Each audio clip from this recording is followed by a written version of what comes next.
Salve, amantes de la historia. Sed bienvenidos a una nueva edición de nuestro programa Cliófilos, un paseo por la historia. Calzaos las caligae y acompañadnos. En el programa de hoy vamos a tratar un tema que estamos seguros que os va a gustar. Me aventuraría a decir que después de las legiones romanas quizás es el que más guste. ¿No es cierto, Arnau? Así es, Sergio. Y es que de hecho hoy vamos a hablar sobre el apasionante mundo de los gladiadores. Le daremos un repaso a los orígenes de los juegos o munera en latín, las características de los participantes, los tipos de gladiadores y también tendremos tiempo para hablar sobre las mujeres gladiadoras, las gladiatrices, que también las hubo. Un tema muy interesante también, el de las gladiatrices.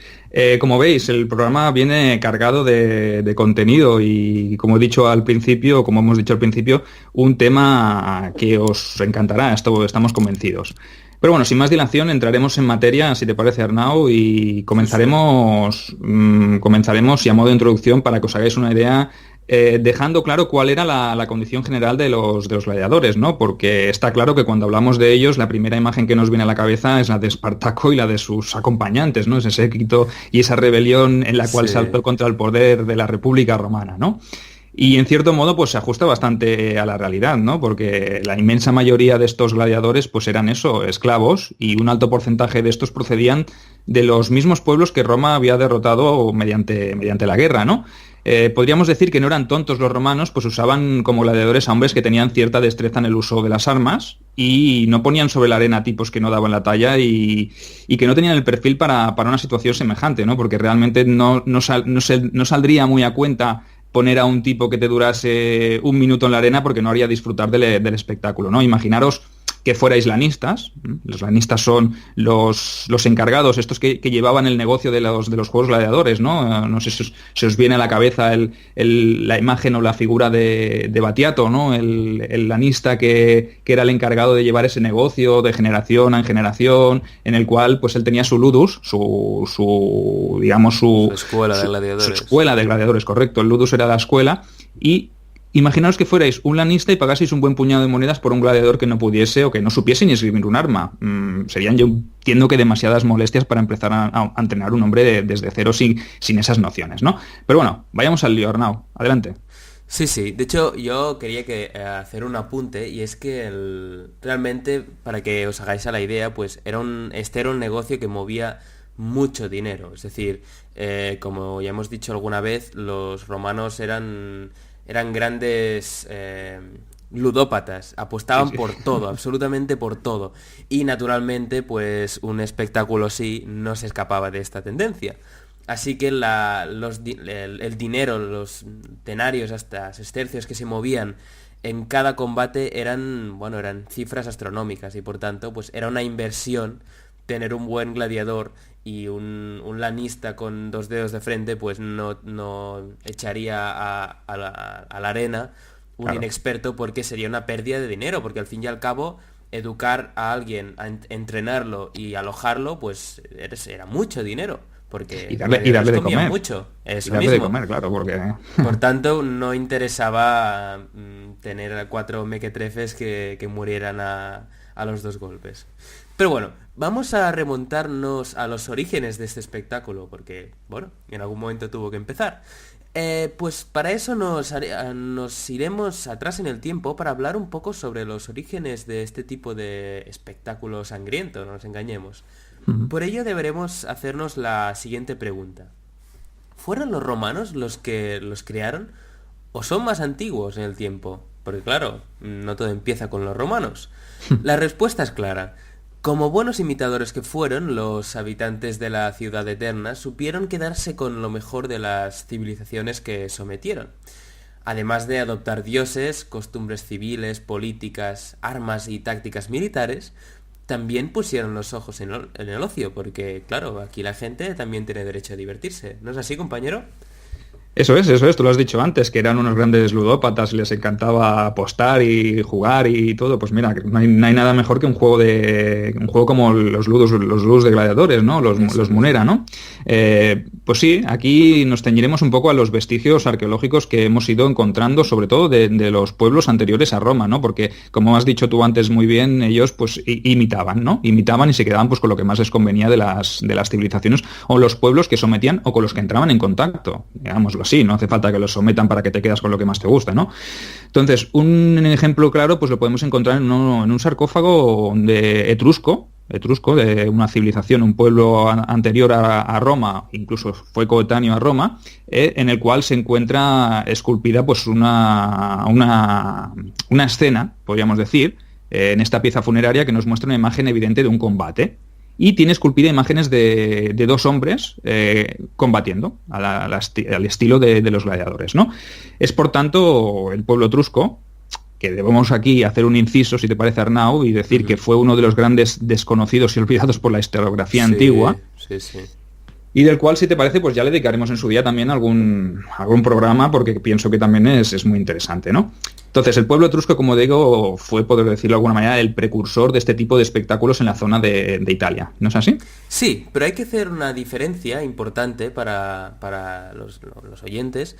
Y es que aquí hay un detalle que quizá desconocíais, y es que a diferencia de lo que podemos imaginar, esta civilización, los etruscos, no consideraban los combates de lo que posteriormente serían gladiadores como un entretenimiento, no tenía ese matiz lúdico como Ujú. acabaría sucediendo en Roma más adelante, sino que se hacía en honor a los guerreros caídos en combate.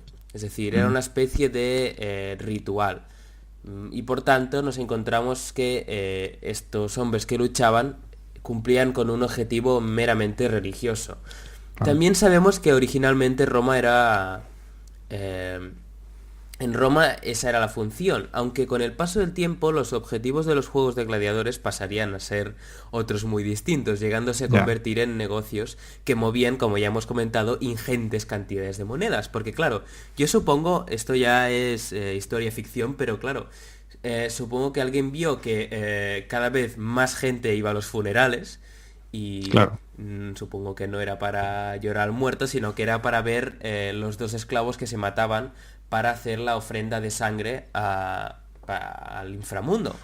Y al final los funerales ya no eran serios ni eran nada, porque claro, deberían venir cientos de personas a ver solo el combate, después se iban y Con visión de bueno, negocio, ¿no? sí, Con visión de eso, negocio, con visión claro. de negocio, debía ver eso y dijo, vaya, aquí hay un nicho de mercado, mira, Ahí está, ahí está. nunca mejor dicho. Bueno, pues volviendo al tema de los vestigios arqueológicos, ya hemos hablado de los etruscos, de esa escena que hemos encontrado en un sarcófago, pero también podemos afirmar que se han hallado otros vestigios similares en zonas diferentes de la geografía del mundo antiguo, ¿no? Sabemos que ya en las fuentes antiguas se nombraban espectáculos similares en la Grecia clásica. Los hay documentados incluso en los siglos VI y V antes de Cristo. Y como hemos dicho, pues en su origen también respondían a un tema ritual ligado al mundo funerario. También hay datos que nos dicen que estos juegos, en honor a estas personas importantes, solían alargarse en torno a 7, 8 o 9 días, ¿no? Duraban mucho, ¿no? Luego más adelante, en tiempos de los emperadores, veremos pues que los juegos duraban 15 días, un mes, ¿no? Dependiendo de a quién se intentase loar, ¿no? En este caso. Hay que partir de la base que este tipo de juegos no estaban al alcance de cualquier bolsillo. Lo has dicho tú muy bien, Arnau, antes cuando hablabas de que eran pues personajes a los que se honraba, ¿no? Y no se honraba a cualquiera, porque pagar o permitirse el lujo de hacer ese gasto pues no estaba al alcance del bolsillo de cualquier persona, ¿no? Tenían un coste elevado estos juegos, un coste elevado económico, por lo que se sabe que tan solo las clases más pudientes podían permitirse este tipo de gasto. Pero bueno, pasemos a hablar de cómo llegaron a Roma, ¿no? Estos espectáculos de gladiadores. Sí, sí, sí. Pues según las fuentes antiguas no fue hasta el año 264 a.C. cuando tuvo lugar el primer combate de gladiadores en la ciudad eterna. Para aquella ocasión, obedeciendo al estilo de los etruscos, se celebraron en honor a Junio Bruto Perea, que había fallecido y en estos combates combatieron 3 parejas de esclavos. De momento son esclavos sin demasiada formación, Claro. porque el objetivo no es tanto el combate en sí, sino el sacrificio que se hace. Es decir, la intención era que estos esclavos murieran y su sangre fuera una especie de libación macabra al muerto, ¿no? Para que, Sí. supongo que se fuera al inframundo con más alegría, supongo, no lo sé. Contento, ¿no? Sí.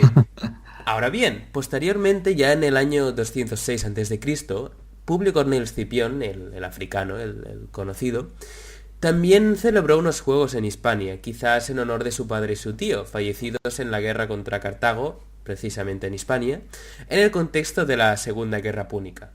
Aunque con el tiempo y debido al auge que tomó ese tipo de espectáculo, se acabaría construyendo un edificio acorde a este tipo de acontecimientos en Roma, el famoso anfiteatro Flavio, conocido como Coloseo y mal conocido como Coliseo. Eso es.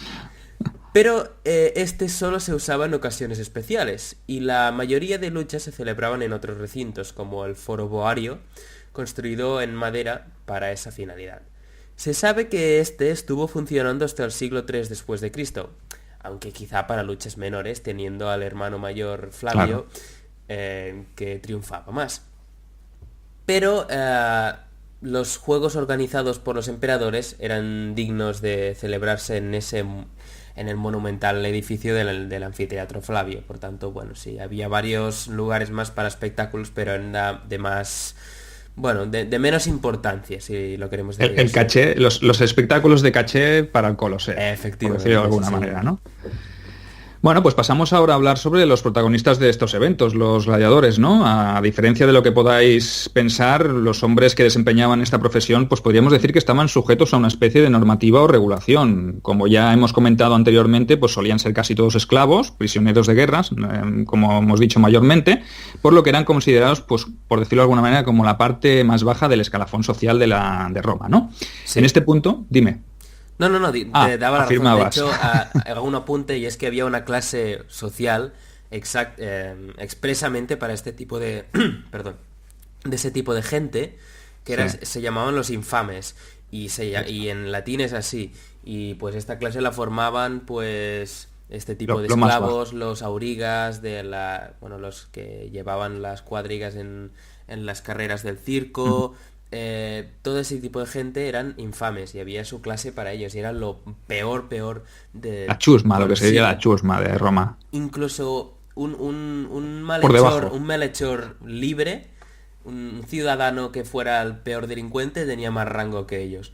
Y aunque aquí había una paradoja muy importante, porque claro, eran infames, pero a la vez no había, por ejemplo, matrona que no quisiese pasar una noche de pasión con ellos, o no había hombre que no quisiese también ser famoso. Claro. Ganaban muchísimo dinero, por tanto, pues es una de las tantas paradojas de la sociedad romana. Continúa, perdóname. Pues hecho esta aclaración que me parece muy buena, podemos decir que en este punto debemos destacar que está también documentada la existencia de gladiadores que fueron ciudadanos romanos libres. Efectivamente. ¿Y por qué se inclinaban por un oficio tan peligroso y poco agradecido? Os preguntaréis. Pues por lo de siempre, ¿no? Por las famosas y destacadas deudas, ¿no? Sí. Como siempre decimos, poderoso caballero es don dinero. Eso es. Y es que nos encontramos con que la gladiatura servía para obtener ganancias, y sustanciosas ganancias, Claro. tanto al lanista, el propietario del ludus o escuela de gladiadores, como a los mismos hombres que combatían, fueran esclavos o libres. Claro, Quizá no se les pagase a todos, ese tema debería estudiarse y comentarse a fondo, aunque se sabe que los mejores de ellos, los que más beneficios otorgaban a su propietario, recibían su parte proporcional de las ganancias por combatir en la arena. Además de recibir monedas, lo cual ya hemos dicho no está tan claro, podían obtener beneficios a nivel de raciones de comida más abundantes, raciones de vino extra, o incluso pues yacer con esclavas para satisfacer sus necesidades corporales. Ya nos entendemos. Sí, sí. Pues otro aspecto que llama sinceramente la atención y que más de uno habrá visto en el cine es aquel en el que el gladiador obtenía la libertad, ¿no? No todos lo conseguían, más bien era una minoría, ¿no? Por decirlo de alguna manera. En ese momento se les entregaba una espada de madera, la llamada rudis, que simbolizaba una nueva condición de hombres libres. Podríamos decirlo que en ese momento dejaban de ser esclavos para pasar a gozar de los derechos que otorgaba la ciudadanía, ¿no? Una vez obtenido tan preciado tesoro, cabe destacar que no todos renunciaban a la profesión, y es que nos encontramos que las fuentes nos hablan de muchos gladiadores liberados que continuaron peleando por sus vidas de manera voluntaria, como ya hombres libres, por decirlo de alguna manera. Se sabe que gracias a su fama y reputación se les pagaban cantidades elevadas por hacerse con sus servicios. O sea que, como podéis comprobar, estaba claro que cuando uno se acostumbraba a esa vida era difícil dejarla, ¿no? Y si eras bueno, pues podías ganar mucho dinero. Si no lo eras, pues tampoco era un problema, ¿no? Por decirlo de alguna manera. No. Debido al riesgo que implicaba la profesión, los gladiadores rara vez superaban los 30 años de vida. Una esperanza muy baja incluso para la época. Y claro, está claro que el riesgo estaba en la orden del día. Claro. Y a diferencia de lo que se pueda pensar, o desgraciadamente lo que Hollywood nos pueda mostrar, los gladiadores no luchaban muy a menudo, sobre todo porque necesitaban tiempo para recuperarse de las heridas que sufrían. Y a diferencia de lo que nos muestran las películas, la gente no se recupera de Claro. las heridas tan rápido.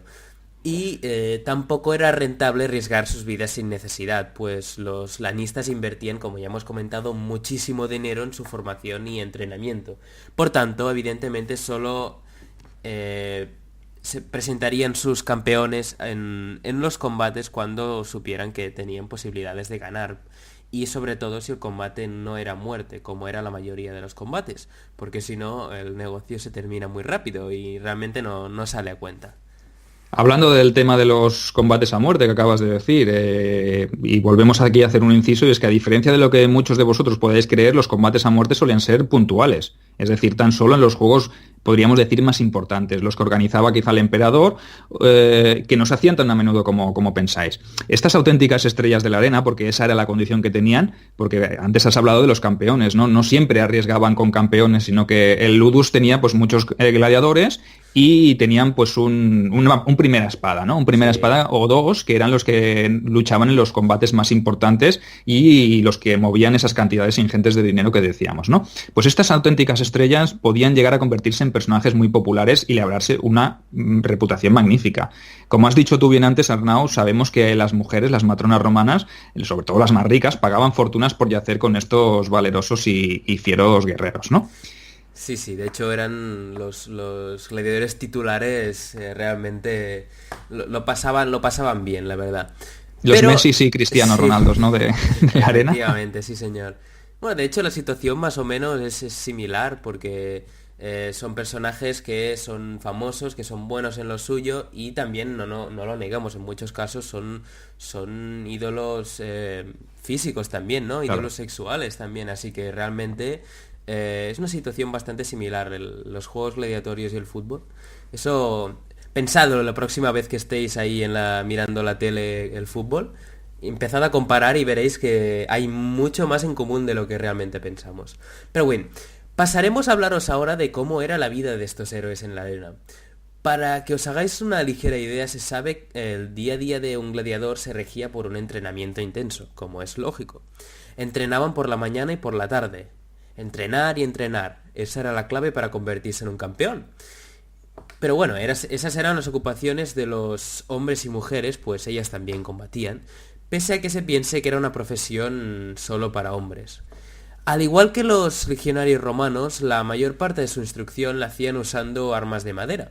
Esas pesaban más que las reales, aunque pueda parecer raro, si Ujú. una espada de madera bien hecha podía pesar más que una de metal. Correcto. Pero lo que los confería más destreza a la hora de coger después las reales era la práctica. Esa práctica que Claro. al final hacía que se acostumbraran a algo que pesaba mucho y después cogieran un arma de metal y fueran mucho más letales porque podían mover el arma mucho más rápido. Y en un combate así, mover muy rápido el arma es un elemento crucial. En cuanto al tema de la alimentación, gracias a hallazgos recientes, sabemos que su alimentación estaba basada ampliamente en la ingesta de vegetales, pese a que podían consumir carne de forma esporádica.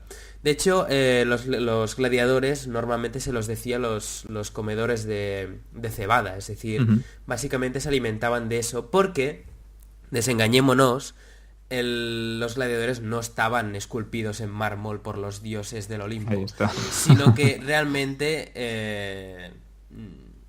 tenían una capa de grasa, porque correcto, un tajo en el abdomen, si no tienes nada de grasa, te supondría la muerte, sí, claro. claro, las tripas se salen, los músculos no podrían volver a repararse bien, por tanto sería un problema.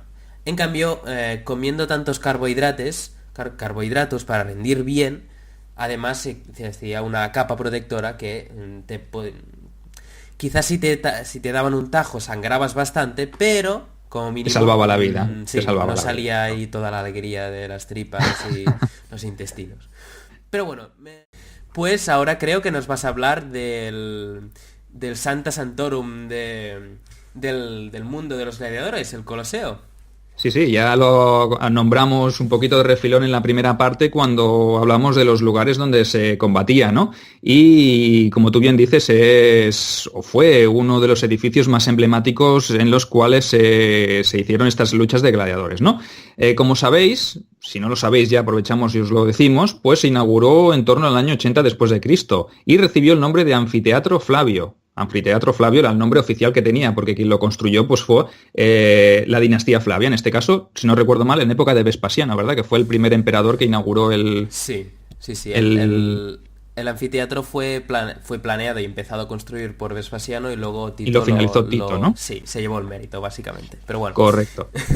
Bueno, sabemos entonces que las luchas y los combates se realizaban en otros lugares, también aparte del Coliseum, como hablamos en su día, en su momento ya lo dijimos, hablamos del Foro Boario, donde se hicieron combates de gladiadores hasta bien entrado el siglo III después de Cristo. Pero bueno, centrémonos por un momento en la magnificencia de tan colosal obra, ¿no? Seguro que ahora mismo... me pongo en vuestra piel y os viene a la cabeza esa imagen de Máximo Décimo Meridio, Gladiator, llegando a las puertas del Coloseo, ¿no? O a Próximo, el lanista, ¿no? ¿Os acordáis del lanista que le contrató y se hizo con sus servicios? No contrató, digamos, le compró, ¿no? Porque era un esclavo, ¿no? El lanista tocando la estatua colosal de Nerón que se construyó en el exterior del mismo y que le dio nombre al edificio.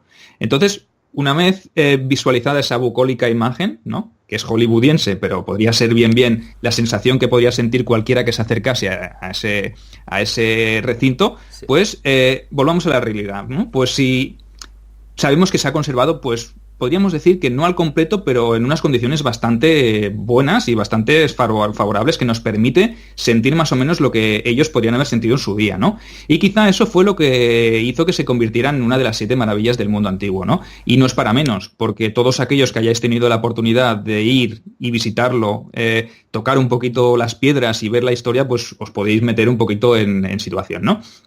Sabemos del Coloseo que tuvo una capacidad para más de 50.000 espectadores, o sea, imaginaros. Por eso era colosal, ¿no? No solo por la estatua de Nerón que había en la entrada, sino por el tamaño que tenía el recinto en sí, ¿no? Y sabemos que tuvo una altura de 4 pisos. Su arena fue el lugar donde se sesgaron muchísimas vidas. Entre esclavos, reos, condenados, gladiadores, fieras y demás, se calcula que el número cercano a 1.000.000 de personas y otro tanto de animales. Sin duda unas cifras escalofriantes, ¿verdad, Arnau? Sí, es un monumento que recomendamos desde Cliófilos encarecidamente que vayáis y que lo veáis, lo visitéis por dentro porque es impresionante. Y que compréis la entrada antes, ¿eh? Compréis las entradas por internet porque si no podéis encontrar una cola de, vamos... Sí, ya podéis llevar la tienda de campaña, si no, porque vais a estar ahí un buen rato. Pero bueno, pasemos a hablar ahora de los diferentes tipos de gladiadores que existían para que os hagáis una ligera idea. Supongo que la mayoría de ellos os vendrá una imagen en la cabeza, sobre todo de las películas y las series. Aunque hay que ir con cuidado porque la representación de los gladiadores en las películas y series deja mucho que desear. Sí. Pero bueno, Ahora vamos a intentar arreglar eso. Existían diferentes tipos de combatientes, divididos según su panoplia. Solían agruparse de manera similar, emparejándoles según el tipo de lucha y arma que portaban. A continuación os enumeraremos un poco algunos de ellos. El primero es el murmilo, o el mirmillón en castellano. Portaban un casco que les cubría toda la cabeza, con una cresta en el centro. Usaban como elementos defensivos un pesado escudo, similar al de los legionarios, una greba o espinillera en la pierna izquierda y una mánica en el brazo derecho, una protección que les cubría el brazo y parte del hombro. Esta mánica seguramente era de cuero y no de metal como podríamos encontrar hasta en otros tipos de gladiadores o en los legionarios mismos. Su arma ofensiva era una espada corta o el típico gladius del legionario. El segundo tipo de gladiador que teníamos o más común sería el Oplomacus, que derivación etimológica, como comprenderéis o como habréis deducido, del hoplita griego, ¿no? Combatía con sus mismas armas, por lo tanto llevaba un escudo redondo similar al de los guerreros griegos, al aspis, el casco era similar al de los murmillos, de los mirmillones, y también podía llevar una armadura pesada, aunque no era demasiado habitual que lo hicieran, ya que eso les conferiría demasiada ventaja sobre sus oponentes. Su arma ofensiva sabemos que era la lanza típica que portaban los hoplitas, y una espada corta suplementaria. Sí, y otro gladiador importante y al que normalmente se emparejaba con el Oplomacus era el tracio, porque portaban un yelmo que les cubría la cabeza, un escudo rectangular pequeño, curvado, armaduras de cuero en ambas piernas, las grebas que hemos dicho anteriormente, y una mánica en el brazo derecho. Su arma de ataque consistía en una espada de hoja curva, llamada sica, cuya forma servía para buscar alcanzar la espalda o clavícula de su rival. Es decir, se intentaba superar las defensas del otro con esa espada curva. Después tendríamos al reciario. Y ahora diréis, ¿quién es el reciario? Pues ese famoso gladiador de la red y el tridente, que representaba al dios Neptuno, que apenas llevaba protección, pero que en cambio eso le otorgaba una capacidad de movimiento y de agilidad brutal, ¿no? Además de esas armas ofensivas que os hemos comentado, pues llevaban un pequeño puñal para rematar a su rival. Y a diferencia de otros que iban más pertrechados, pues estos reciarios pues iban menos protegidos, pero tenían una agilidad que le permitía moverse con mayor libertad en la arena, ¿no? Sí, sí. Ahora vamos casi al extremo contrario. Tendríamos el Provocator, que es el que usaba un casco de doble visera y una especie de armadura para el pecho, el Cardiophylax, además de un escudo rectangular mediano y una espada corta. Es decir, el Provocator era bastante similar a lo que ahora entenderíamos como un legionario. Era más o menos, tenía una equipación más o menos similar, para que os hagáis la idea. Después teníamos otro tipo que era el llamado secutor, que eran similares también a los murmillos, a los mirmillones, pero con casco sin cresta. Iban equipados con una espada corta, aunque con el tiempo usarían una espada un poco más larga, la llamada espata, y un escudo rectangular curvado. Sí, ahora viene uno que es muy curioso, a mí personalmente me parece muy curioso. Es llamativo, sí, es llamativo. Y es el Scizor. Estos eran una versión de los anteriores, de los Secutor, pero no portaban escudo. Su arma ofensiva era una espada corta y en la otra mano llevaban un arma conocida como una tijera romana. Era, para que os hagáis a la idea, un tubo de acero endurecido que le cubría el antemano y la mano. Al final de este tubo se colocaba una especie de hoja de medio punto en forma semicircular, como de media luna creciente, que servía tanto de defensa como de ataque. Vamos, un gladiador peculiar, ¿no? Sí, absolutamente. Y os daremos detalles sobre un último gladiador, que es el Dimacaerius, que se llamaba así porque combatía con dos espadas. Es el típico gladiador que veis, pues ambidiestro, con dos espadas, una en cada mano, que no tenía escudo, obviamente, y que era un gladiador meramente ofensivo, ¿no?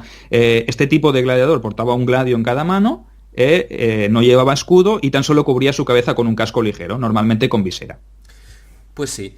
Estos son los principales, aunque quizá había alguno más, pero básicamente estos son los principales para que os hagáis la idea un poco de los diferentes tipos de gladiador que hay y que sepáis un poco identificar si lo veis algún día en pinturas, en relieves o lo que sea, pues aquí lo tenéis.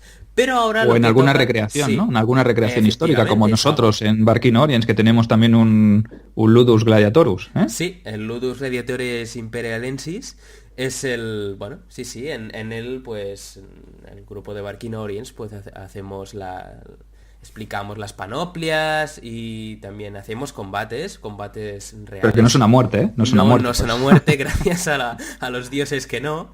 Y sí, sí, y es muy interesante. De hecho, sé que muchos de los que oís ya lo haréis, pero es muy recomendable que si realmente sois aficionados a la historia, que veáis recreación. Es decir, da igual qué época, Ujú. pero que la veáis. Y incluso si realmente os gusta Que que participéis, claro. participéis, Os porque animamos desde aquí. es muy diferente, es una manera muy diferente de ver la historia, porque al final, Sentirla, es eh, sentirla y vivirla. efectivamente, consumir material donde otros explican la historia está muy bien, pero no hay nada como experimentarla uno mismo, porque te cambia tu manera de verlo, porque estás experimentando, no es lo mismo. Pero Aquí bueno, estamos reclutando gente, sí. ¿verdad, Arnau? No paramos de reclutar aquí nuevos miembros para Se ha la notado demasiado recreación. o qué? Bueno. Dejaremos de momento el I Want You. Sí, sí, sí. Dejaremos de reclutar. Y pasaremos a enumerar a continuación otros tipos de gladiadores menos comunes, pero que sin duda llaman a la atención. Por ejemplo, tenemos el Venator, el cazador. Ese tipo de gladiador que estaba entrenado para cazar fieras en la arena. Pese a no estar entrenado como el resto, ya que participaba más bien en cacerías, sus intervenciones eran muy populares y aclamadas. Parece que la intervención de estos respondía a la función de teloneros del espectáculo posterior. En este caso se sabe que incluso empleaban redes en las gradas para evitar que las bestias pudiesen trepar. Imaginaos, estaba todo absolutamente controlado. Bueno, también tenemos otro tipo de gladiador, del cual hemos hablado antes y os hemos dicho que nos extenderíamos llegado el momento, y eran las gladiatrices, esas mujeres, ¿no? que también se dedicaban al mundo de la gladiatura, ¿no? Vamos a hablar un poco más extensamente de ellas, si os parece, porque nos parece también, Arnau y a mí, que es un tema bastante interesante. Y de hecho también aprovechamos para meter la cuña y deciros que en Barking Orients tenemos también chicas que se dedican a la gladiatura y que, por decirlo de alguna manera, son auténticas bestias de la guerra. Y tanto lo hacen muy bien, sí señor.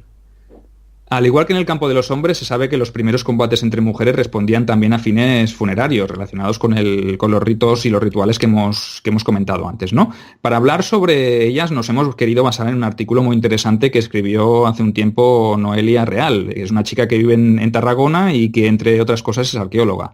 Digo entre otras cosas porque además de sus ocupaciones también es una gladiatrix. Sí, es una gladiadora, pertenece a un grupo de reconstrucción histórico que es Tarracoludus y que se dedican con mucha fortuna y acierto a recrear también combates en la arena, ¿no? Dicho esto, os expondremos a grosso modo lo que ella trata en su artículo y que podréis encontrar en la página Raona Romana, que es donde ella ha publicado. Adelante, Arnau. Pues bien, según las fuentes, los romanos estaban muy acostumbrados a que las féminas luchasen en la arena, pese a que su aparición estaba más bien asociada al lujo y al exotismo, es decir, era una excentricidad y una cosa que se hacía de vez en cuando, pero que era relativamente habitual. Se sabe que el precio que se pagaba por las mujeres guerreras era alto, por lo que eran muchas veces los propios emperadores los que costeaban estos espectáculos.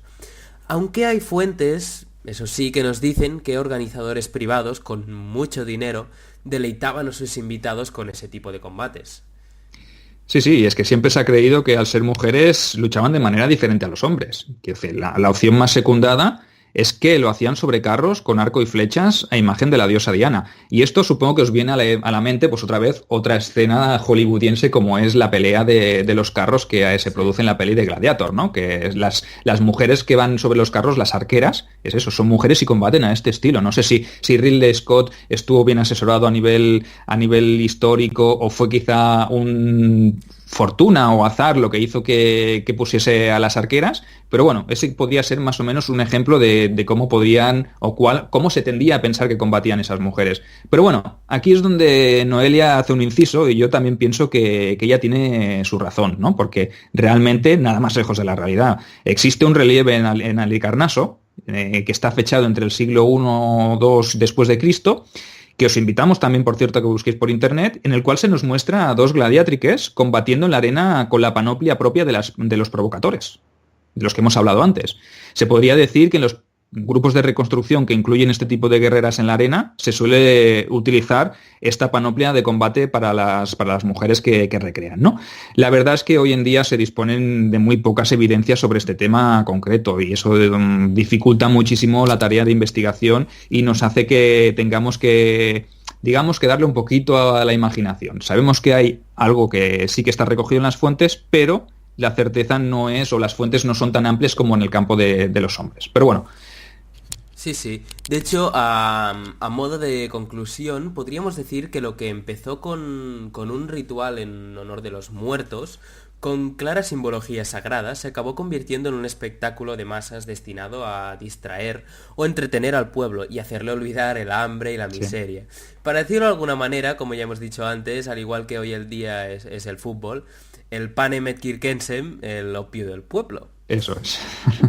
Un espectáculo que modificó su idea original para transformarla en una orgía de sangre y muerte, no tanto como lo pintan en Espartaco, que eso ya es Sodoma y Gomorra, pero es una cosa bastante inquietante. Sin más, creo que iremos finalizando el programa de hoy, si te parece. Sí. Esperamos que os haya parecido interesante y sabed que hay mucha más información al respecto y es por ello que os invitamos, como siempre, a acudir a las fuentes, tanto primarias como secundarias, para que ampliéis conocimientos. Pues bueno, como dice Arnau, si os parece ya vamos despidiendo el programa. Como siempre, desde aquí gratitud por escucharnos y seguirnos. Os volvemos a invitar a que dejéis pues vuestras opiniones, comentarios a través de las diferentes vías de comunicación de las que disponemos, ya sea a través de nuestros canales de iVoox o de YouTube, porque tenemos también un canal en YouTube donde también hacemos el audio con vídeo, eso os informamos desde aquí, con el mismo nombre, Cliófilos, o mediante nuestra cuenta oficial de Twitter o a través de nuestro correo electrónico, pues como ya sabéis, os repetiremos que es cliófilos@gmail.com. Y obviamente, pues desde aquí invitaros a suscribiros a nuestras plataformas. Sin más, si te parece, Arnau, creo que el tema de los gladiadores ha dado para mucho, ha sido muy interesante y nos despido, nos vemos en la próxima semana. Hasta la próxima.